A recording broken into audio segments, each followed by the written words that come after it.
The mirror wall, or half step, is there so that you won't know it until you've mastered all of the lower centers to a certain degree.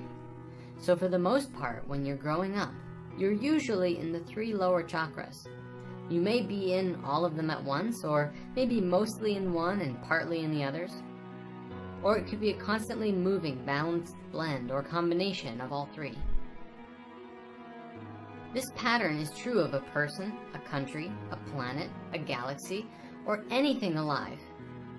At any level of existence, this same pattern of movement occurs. Let's take a country like the United States, for example. This is a brand new country in an old world. Compared to other countries in Europe or elsewhere, America is just a baby.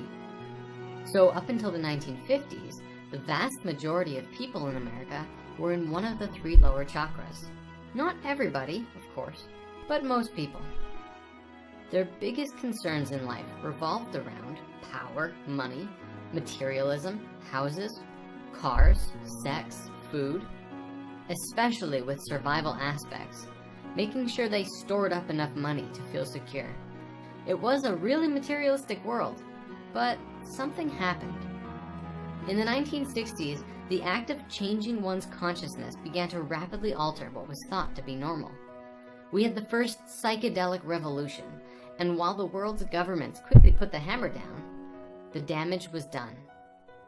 People began to practice meditation and entering the higher centers. Now please understand, America was not the first to do this. If you go to an old country like India, Tibet, and certain parts of China, you will find that at some point in their history, they moved into their higher centers. They, as a country, moved through the mirror wall. Recognize the difference between moving into the higher centers as a country rather than as a species.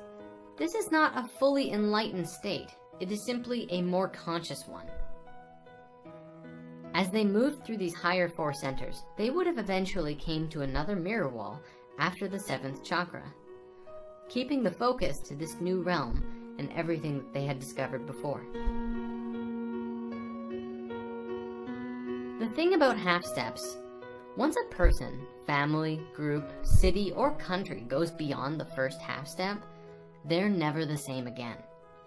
Once they know that there's something more to life than what they had previously thought, they'll spend the rest of their life trying to figure out how to get back to those upper centers, even if they had just had a fleeting experience of these higher worlds.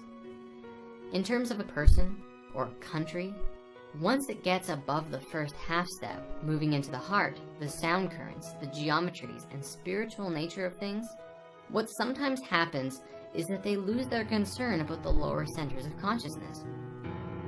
They sort of stop caring about their physical side as much. You know, like whether the house is nice or if even they have a house anymore. They're more concerned about the information they're learning and experiences that they're having in relationship to the nature of each other and higher consciousness. You see it all the time with hippies.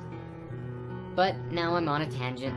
So sometimes when you look at these older countries, they seem to be physically almost devastated because their whole focus is towards trying to find out what reality and life is like on higher levels. More connection, more communication, more family. An example of this kind of country is India. Once a country actually moves through the final mirror wall into the 8th chakra together, which is very difficult, mind you, their only concern is what happens after death, the next level of life. It feels to me like this was the case in ancient Egypt. And I want to briefly explain that because it's not what it sounds like. The country wasn't concerned with dying physically. It wasn't a mass suicide. Rather, it was about what's next for everything that they've learned. Branches were created and spread out and expanded and started forming new cultures and new societies with different groups of the world, merging and expanding. Those ancient Egyptians did all kinds of things to understand that process of ascension, death, resurrection, moving into the next levels. So much so that they had a 24-year preparation followed by a powerful dose of psilocybin, and into the king's chamber of the Great Pyramid they go for 3 days and 2 nights. Their primary purpose of doing this was to find the doorway and enter into the higher worlds, and then return to Earth, the physical reality, and show others how to live life with awareness and love, and how they too can move into the next levels of life. What a trip. You know what I'm saying? So, wrapping up this segment, you can see how this pattern applies at both a level of the individual as well as the level of a country, or even how it might apply to an entire planetary populace. And next time, we're gonna go even deeper. Till then.